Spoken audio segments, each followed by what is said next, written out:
तो हेलो मेरे यारो, डीमन ब्लेड के इस अमेजिंग एपिसोड में आप सभी लोगों का स्वागत है।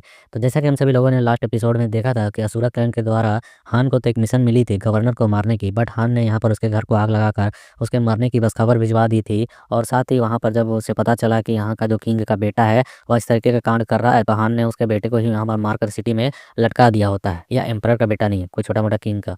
और फिर हम देखते हैं कि यहाँ पर इस एपिसोड की शुरुआत होती है और हान एक टोकन के साथ आगे की ओर बढ़ रहा होता है, एक सिटी के अंदर जा रहा होता है। और फिर उस सिटी के अंदर के भी अंडरग्राउंड एरिया को हमें दिखाया जाता है और उसकी ओर वह बढ़ रहा होता है। वहाँ देखते हुए कह रहा होता है एक चिट्ठी को, जिस पर लिखी होती है डेट के 5 मई, जिंगसेंग सिटी के इस अंडरग्राउंड एरिया में मीटिंग है इन लोगों की। और हान उस अंडरग्राउंड एरिया में घूमने लगता है और घूमते हुए अपने मन में कहता है कि यह जो सिटी है ना, यह सिटी इस झोउ एम्पायर की टॉप सिटीज़ में से एक की गिनती में आती है।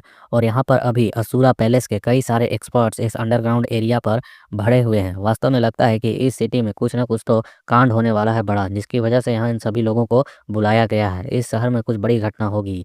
और वह इधर उधर ही देख रहा होता है। कुछ बंदों को भी दिखाया जाता है, जहाँ पर हमें दो बंदे दिखाए जाते हैं, एक वाइट एक ब्लैक कपड़ा पहना होता है और इनका नाम सिर्फ यही ईन यान बताया जाता है। फिर हमें एक घोड़े मुंह वाले और बैल के मुंह वाले 6 बंदे को दिखाया जाता है और इनका नाम भी यही रखा है, ox face and horse face. और हमें एक चोगे को दिखाया जाता है जिसने पर्पल कलर की चोगे पहनी हुई होती है।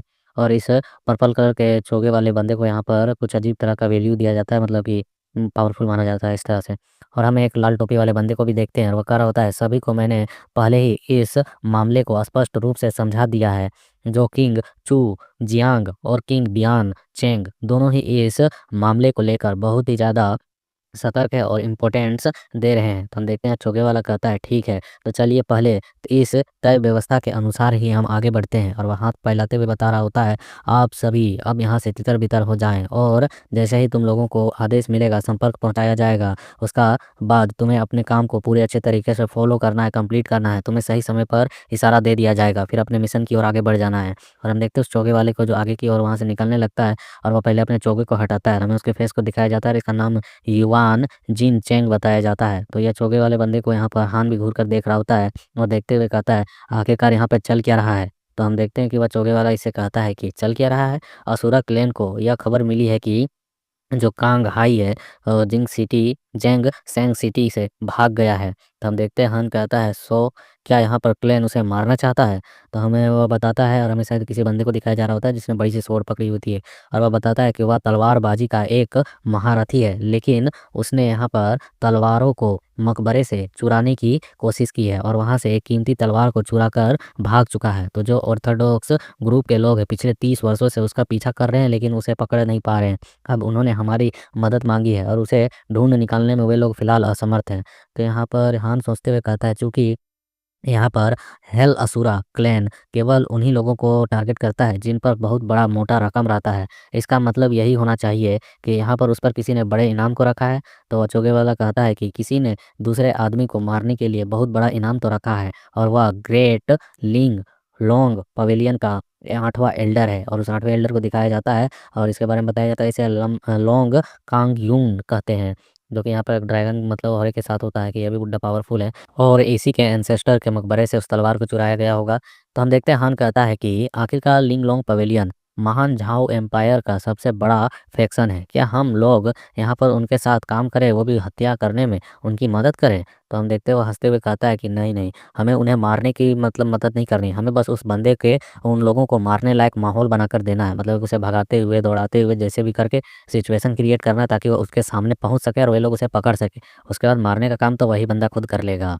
तो यह सुनकर यहाँ पर हान अपने मन में कहता है हेल असुरा क्लैन ने यहाँ पर लोंग योंग पवेलियन के साथ संघर्ष के बचने का तनाव का जो दर्द था उसे कम कर लिया है मिलकर, लगता है मिलकर पार्टनरशिप तरीके से काम करने की अब योजना बना रहा है।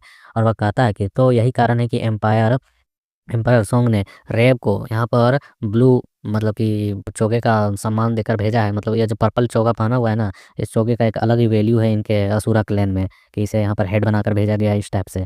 और तो हम देखते हैं हान में बगल से गुजर रहा होता है तो ये चोगे वाला कहता है कि यमराज के 10 हॉल इस कार्य को बहुत इंपॉर्टेंस देते हैं। अतीत में तुम बहुत ही ज़्यादा सॉफ्ट हार्टेड रहे हो और कई बार मिशन के द्वारा भी तुमने कई लोगों को जिंदा छोड़ा है, लेकिन इस बार कोई गलती नहीं होनी चाहिए। इसे नज़रअंदाज नहीं किया जाएगा तुम्हारे द्वारा किए हुए गलतियों को, हर बार इसे इग्नोर किया जाता है, लेकिन इस बार बिल्कुल नहीं। तो कोई गलती की गुंजाइश नहीं होनी चाहिए, आपको सभी काम पूरे करने होंगे।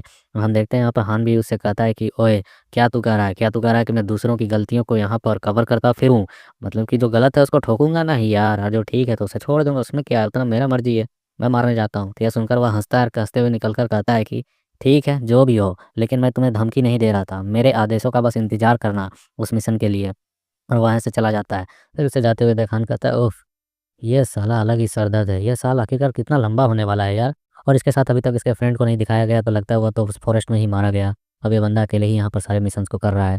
और फिर वो आगे की ओर बढ़ते हुए एक गेट को खोलता है और कहता है कि नो मोर ईयर, या आज़ादी के लिए मेरे पास अब सिर्फ 1 साल और बचे हैं। आज़ादी के लिए 1 साल और मुझे बिताने हैं।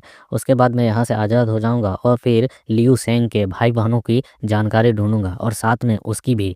और वह अपनी गॉडेस, अपनी लेडी को याद करते हुए दिखा रहा होता है कि कैसी-कैसी दिखती थी, वो उसके यादों को याद कर रहा होता है। और फिर हमें यहाँ पर जिनसेंग सिटी को दिखाया जाता है।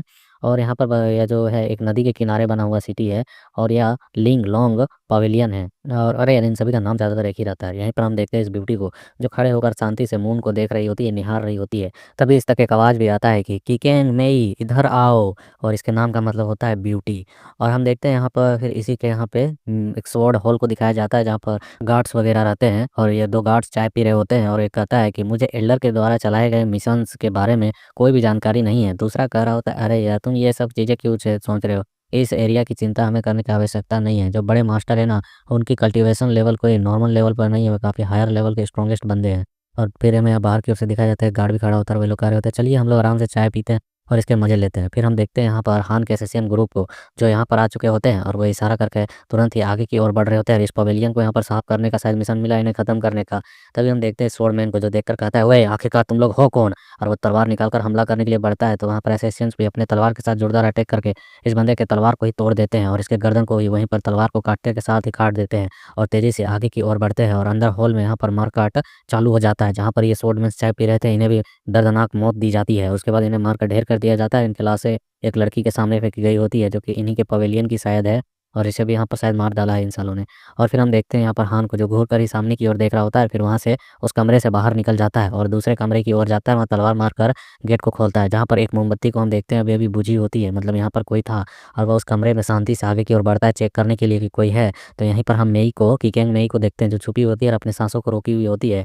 और हान यहाँ पर इधर-उधर देखता है और किसी को नहीं पाता है, तो फिर वह इस कमरे से बाहर निकलने लगता है। उसी वक़्त यहाँ पर मेई जो होती है, वह अपने साँसों को छोड़ती है और उठ के थोड़ा-सा आराम से साँस लेती है। तो हम देखते हैं इसी आवाज़ को यहाँ पर हान ने नोटिस कर ली होती है। वह तुरंत ही तेज़ी के साथ पीछे की ओर पलटता है, और वह वापस से मतलब उस के पास पहुँच जाता है, जहाँ पर ये लड़की छुपी हुई थी मेई, और तुरंत ही इसे गर्दन से पकड़कर ऊपर की ओर टाँग देता है, और ऊपर की ओर टाँगते हुए कहता है, यहाँ पर तो एक वुमेन है। और वह देखते हैं कि वह लड़की भी मेई मतलब इसे देख रही होती है और हाँफ़ रही होती है डर से। और हम देखते हैं यहाँ पर हान भी उसे देखकर पूरी तरह से हैरान हो चुका होता है, और उसे देखने के साथ ही इसे पहचानने में वह देरी नहीं करता है, और वह पहचान लेता है कि यह वही लड़की है जिसने मेरी एक बार रोटी देकर जान बचाई थी। तो वह उसे वहीं पर तुरंत ही छोड़ देता है और कहता है, यह तो वही है। और हम देखते हैं वह हैरानी के साथ यहीं पर हान को देख रही होती है और कहती है कि तुम। और हान कहता है यहाँ पर, गो, जाओ यहाँ से। और वह यहाँ से तुरंत ही पलटकर देखता है तो यहाँ एक साथी भी पहुँच चुका होता है, जो कह रहा था, ओए आखिरकार तू कर क्या रहा है यहाँ पर? और हम देखते हैं यहाँ पर ऐसी अजीब सी सिचुएशन बन चुकी होती है, जहाँ पर सभी को मार कर ख़त्म करने का मिशन दिया गया है। वहीं पर ये अपनी लवर को छोड़ना चाहता है, बचाना चाहता है, और यहाँ पर इसके साथी तो ज़ाहिर सी बात है इसके विरोध करेंगे, और यहाँ बड़ी सी टीम पहुँची हुई है।